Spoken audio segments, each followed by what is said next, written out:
अस्सलाम वालेकुम वीवर्स, मैं अली हाशमी कीटो डाइट पाकिस्तान से आज आपको बताने जा रहा हूँ इंटरमीडिएट फास्टिंग के बारे में कि इंटरमीडिएट फास्टिंग वेट लूज़ में कैसे मददगार साबित होती है और इसे हम कीटो डाइट के साथ कैसे कंप्लीट कर सकते हैं। Intermediate fasting basically keto diet के बगैर भी होती है, लेकिन चूँकि यहाँ मैं कीटो डाइट के हवाले से बताने जा रहा हूँ तो मैं आपको कीटो डाइट के हवाले से बताऊँगा। आपने देखा होगा कि अनिल कपूर 60 साल का होके भी 60 साल का नहीं लगता, जबकि मैं और आप अगर 30 साल के हों तब भी हम अपनी एज से ज़्यादा लगते हैं। आपने कभी गौर किया कि इसके पीछे क्या वजह है? What is behind this anti ageing? What is if? Intermediate fasting है क्या? इंटरमीडिएट फास्टिंग वेट लूज़ के अलावा भी बहुत ज़्यादा फ़ायदेमंद है। अगर हम इसका ये चैप्टर फिल वक्त डिस्कस ना करें, सबसे पहले ये डिस्कस करें कि ये इसके क्या फ़ायदे हैं। सबसे ज़्यादा फ़ायदेमंद ये कैंसर के लिए है, ऑटो इम्यून सिस्टम पर वर्क करती है और एंटी एजिंग के लिए है, इन्फ्लेमेटरी डिजीज़ के लिए बहुत फ़ायदेमंद है, फर्टिलिटी के लिए बहुत फ़ायदेमंद है, पीसीओएस का प्रॉब्लम अक्सर लेडीज़ में होता है उसके लिए बहुत ज़्यादा फ़ायदेमंद है। अगर हम इसका हवाला दीनी मामले से दें तो वो ये बनता है कि हमारी किताब में वाज़े लिखा हुआ है कि ये ईमान वालों, तुम पर रोज़े फ़र्ज़ किए गए जिस तरह तुमसे पहले लोगों पर फ़र्ज़ किए गए थे। मतलब कि रोज़े अब से नहीं हैं, रोज़े शुरू से फ़र्ज़ हैं और इसमें बड़ा वाज़े बयान है कि रोज़े हम पर फ़र्ज़ किए गए हैं तो डेफ़िनेटली उसका कुछ फ़ायदा होगा जो हम पे फ़र्ज़ किए गए हैं। और ना सिर्फ हम पे फ़र्ज़ किए गए हैं बल्कि आप इंडियंस का कल्चर उठाएं, ज्यूइश का कल्चर उठाएं, क्रिश्चियन का कल्चर उठाएं, यहाँ तक कि बुद्धिज़्म में भी महात्मा बुद्ध के बारे में है कि वो फास्टिंग करते थे और पेट पे पत्थर बांध के बहुत अरसे तक जो है वो इस फॉर्म में रहते थे। इसकी सबसे पहली जो रिसर्च है वो शुरू हुई है जानवरों से। मतलब कि इन्होंने साइंटिस्ट ने देखा कि जानवर जो हैं वो 6-6 माह कुछ नहीं खाते और 6-6 माह भूखे रहते हैं कि आखिर इनकी वजह क्या है और ये कैसे सरवाइव करते हैं। वहाँ से इन पर स्टडी शुरू हुई, तो उसके बाद इस पर मज़ीद स्टडी हुई और मुख्तलिफ़ लोगों ने काम किया। होता क्या है, जब हम फास्टिंग करते हैं सबसे पहले जो फ़ेज़ 1 होता है उसमें जो हमारी ग्लूकोज स्टोर हुई होती है सबसे पहले वो यूज़ होती है। जितनी ग्लूकोज स्टोर हो, क्योंकि हमारी बॉडी ग्लूकोज पे चल रही है तो ग्लूकोज सबसे पहले जो है वो कंज्यूम होगी। उसके बाद जो बॉडी में स्टोर फैट होता है वो कंज्यूम होना शुरू होता है, जो चर्बी की सूरत में हमारी बॉडी में मौजूद होता है। उसके बाद वो कंज्यूम होता है तो उससे हमारा जो वेट है वो कम होता चला जाता है। और जो थर्ड फेज़ होता है इसका, उसमें प्रोटीन जो है वो इस्तेमाल होती है। जब आपकी चर्बी ख़त्म हो जाती है बॉडी की तो फिर प्रोटीन इस्तेमाल होना शुरू हो जाती है, लेकिन ये फ़ेज़ बहुत बाद में आता है। जब प्रोटीन इस्तेमाल होती है तो इसमें मसल हमारे वेस्ट होने शुरू हो जाते हैं।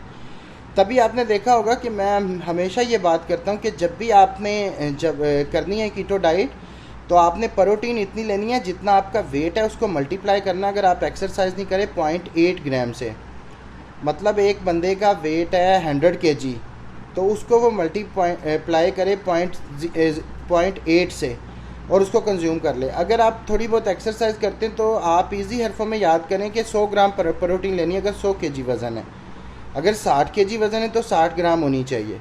इससे कम प्रोटीन लेंगे तो फिर वो मसल वेस्ट होने शुरू हो जाते हैं। लेकिन ये प्रोसेस होता बहुत बाद में, फिल फॉर नहीं होता, ठीक है, ये बहुत बाद होता है। मतलब आपकी पहले फ़ैट ख़त्म होगा फिर जाके जो है ना मसल पे आता है और फिर जाके जो आपके ऑर्गन हैं उन पे वो जो है वो यूज़ होना शुरू हो जाते हैं, क्योंकि बॉडी को तो चाहिए कुछ ना कुछ बर्न करने के लिए और वो फिर उनको बर्न करता है। लेकिन ये बहुत बाद का टॉपिक है। जब उसके पास फीडिंग के लिए फ़ैट ख़त्म हो जाती है, फ़ैट का ज़ख़ीरा ख़त्म हो जाता है तो फिर ये काम करता है। इसके लिए जो है वाटर फास्टिंग और ड्राई फास्टिंग है, दो चीज़ें हैं जो इंटरमीडिएट फास्टिंग में हम लोग करते हैं। एक वाटर फास्टिंग है, एक ड्राई फास्टिंग है। अगर आप कीटो पे हैं तो आपने कोशिश करनी है कि फ़ौरन से आपने ड्राई फास्टिंग पे नहीं आ जाना। आपने उससे पहले जो है वाटर फास्टिंग करनी है, क्योंकि कीटो डाइट में जो है इलेक्ट्रोलाइट की आपको बहुत ज़्यादा ज़रूरत होती है और जब आपका वेट कम हो रहा होता है तो इलेक्ट्रोलाइट आपके वेस्ट हो रहे होते हैं, जिनमें सोडियम है, पोटाशियम है, मैग्नीशियम है, कैल्शियम है। तो आपको करना ये है कि सबसे पहले आपने वाटर फास्टिंग पे आना है, जिसमें आप पानी पी सकते हैं, ठीक है, लिक्विड चीज़ें पानी पी सकते हैं जो कैलोरीज जिनमें ना हो, जबकि आप खाना नहीं खा सकते। इसी तरह जो ड्राई फास्टिंग होती है उसमें आप ना खाना खा सकते हैं ना पानी पी सकते हैं, वो इस्लामिक रोज़े की तरह होती है। इसके दो जो हैं मेथड हैं मेन जो ज़्यादातर चलते हैं, वैसे तो इसके काफ़ी ज़्यादा मेथड हैं, जो हम यूज़ करते हैं वो 8-16 का और 4-20 का ज़्यादातर लोग ये यूज़ करते हैं, ठीक है, इंटरमीडिएट फास्टिंग में। जो 8-16 का मेथड है उसमें आपने एक विंडो बना लेनी है। वो विंडो होगी आपकी 8 घंटे की। 8 घंटे के अंदर आप खाना खा सकते हैं, उसके अलावा आप खाना नहीं खा सकते। 8 से मुराद ये है कि आप अगर 12 बजे खाना खाना शुरू करें दोपहर को, 12 बजे उठ जाएं आप, 6 बजे नाश्ता आप करें 12 बजे, तो 12 बजे का जो आपका नाश्ता किया दोबारा आप 8 बजे तक खाना खा सकते हैं उसके दौरान। और उसके अलावा आप जो है पानी पी सकते हैं, खाना नहीं खा सकते, मतलब कॉफ़ी पी सकते हैं, ब्लैक कॉफ़ी पी सकते हैं, लिक्विड चीज़ें पी सकते हैं, ग्रीन टी पी सकते हैं, पानी पी सकते हैं, इलेक्ट्रोलाइट वाटर ले सकते हैं। तो स्टार्टिंग में आपको जो स्टार्ट करना चाहिए, मेरा यही मशवरा है, वो आपको 8-16 से करना चाहिए, ताकि जो है आप 16 आवर जो है ना 16 जो आवर वो आप फास्टिंग पे रहें और 8 आवर आप अपना खाना पीना कंज्यूम करें, 8 आवर की विंडो बना लें।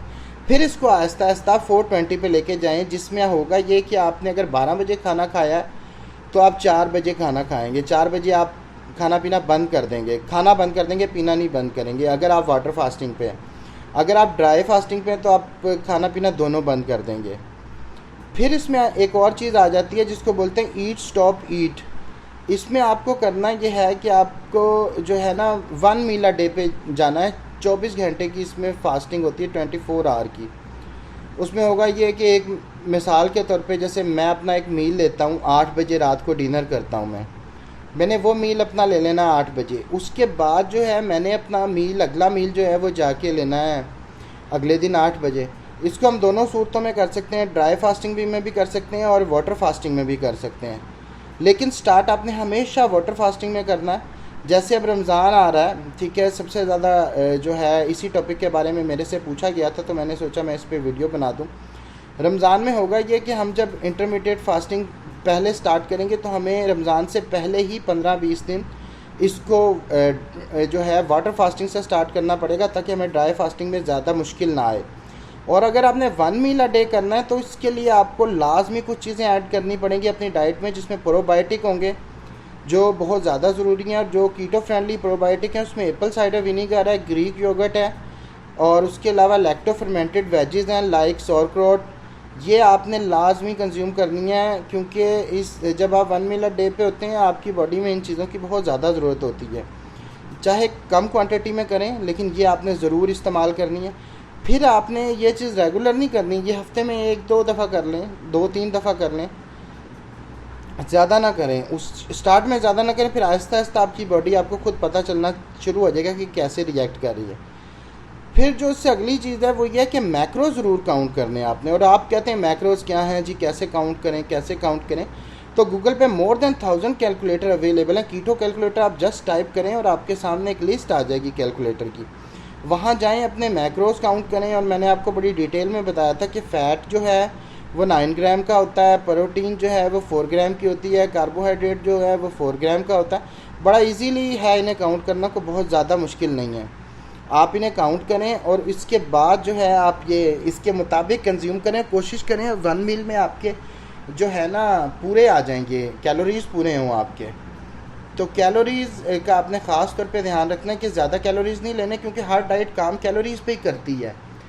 कीटो डाइट ये बेसिकली करती है, आपको भूख लगनी कम कर देती है, जिसके से आपकी कैलोरीज़ की कंजम्पशन कम हो जाती है। काम इसका भी यही है, जिस तरह लो कैलोरीज डाइट काम करती है, काम इसका भी यही है। इसने भी लो कैलोरीज़ पे काम करना है, इसका कोई सेपरेट से वर्क नहीं है कि आप कहें ये जो है कोई स्पेशल डाइट है। काम ये भी लो कैलोरीज़ के फार्मूले से करती है, लेकिन इसमें होता ये कि आप जब सोए पड़े भी होते हैं वो तब भी आपका फ़ैट बर्निंग मोड ऑन होता है और आपका फ़ैट बर्न हो रहा होता है। अब अगला सवाल जो मेरे से किया जाता है ज़्यादा वो ये है, इंटरमिटेंट फास्टिंग काम कैसे करती है। अच्छा, जब हम खाते पीते हैं ना, कोई भी चीज़ खाते हैं, कोई भी चीज़ जिसका चाहे ग्लाइसेमिक इंडेक्स कम भी हो, तब भी हमारी इंसुलिन ज़रूर रिलीज़ होती है, चाहे थोड़ी सी रिलीज़ हो चाहे ज़्यादा रिलीज़ हो। जब हम फास्टिंग मोड पे होते हैं तो हमारी इंसुलिन रिलीज़ होनी बंद हो जाती है, और इंसुलिन रिलीज़ ना होने के बहुत ज़्यादा फ़ायदे होते हैं हमारी बॉडी के। सबसे पहला फ़ायदा ये होता है कि ह्यूमन ग्रोथ हार्मोन जो है ना वो ज़्यादा रिलीज़ होता है, और ये वही हार्मोन है जिसके बारे में मैंने बात की थी कि अनिल कपूर 62 का भी होके नहीं नज़र आता, तो डेफिनेटली कुछ बंदों में ये होता है कि उनका जो ह्यूमन ग्रोथ हार्मोन्स है वो ज़्यादा रिलीज़ होता है आम लोगों से। अब या तो वो डाइट करते हैं कुछ, या कुदरती भी ये अमल होता है, तो उससे जो ह्यूमन ग्रोथ हार्मोन है उससे सेल्स की जो है न्यू जनरेशन होती है। जब आपने देखा होगा कि बॉडी बिल्डर जो है इस काम के लिए स्टीरॉइड वगैरह लगाते हैं ताकि उनके ये जो हार्मोन है ना ग्रोथ, ये ज़्यादा अच्छे तरीके से हो। जब ये हार्मोन ज़्यादा अच्छे तरीके से होगा तो सेल्स की रीजनरेशन होगी। इसमें दूसरी चीज़ जो है कि बॉडी के पास जब खाने को कुछ नहीं ना होता तो वो आपके पुराने बैड सेल को खाना शुरू कर देती है। जैसे जिस्म में पुराने सेल पड़े होते हैं, जैसे कैंसर के सेल होते हैं, या कोई भी गंदे ऐसे सेल होते हैं जो पुराने होते हैं, उनको खा के न्यू सेल जो है ना जनरेट करना शुरू कर देती है। इससे जो है ना एज का जो प्रोसेस होता है वो रुक जाता है। इसको हम एंटी एजिंग बोलते हैं। तो जब सेल न्यू बनेंगे तो उससे होगा ये कि बैड पार्ट रिमूव हो जाएंगे, आपके ब्रेन हेल्थ बेहतर होगी। और इससे समटाइम ये भी रिसर्च में आया है कि न्यूरॉन जो है उनकी जनरेशन भी होती है, जिसकी वजह से अल्जाइमर डिजीज़ जो है ना वो भी प्रिवेंट होती है इसकी वजह से।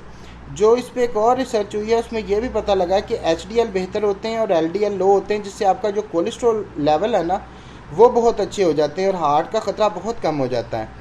फिर इस पर जो एक और मेन रिसर्च हुई है उसमें यह तक बताया गया कि इससे जो स्किन की क्लैरिटी है ना, स्किन की शाइन है, वो बहुत बेहतर होती है। मतलब जब आप फास्टिंग पे होते हैं ना तो स्किन की जो आपकी शाइनिंग है वो बेहतर होगी। जब स्किन रीजनरेट होगी तो ज़ाहिर आप खुद अंदाज़ा लगा लें कि स्किन की क्लैरिटी और ये हर चीज़ बेहतर होगी।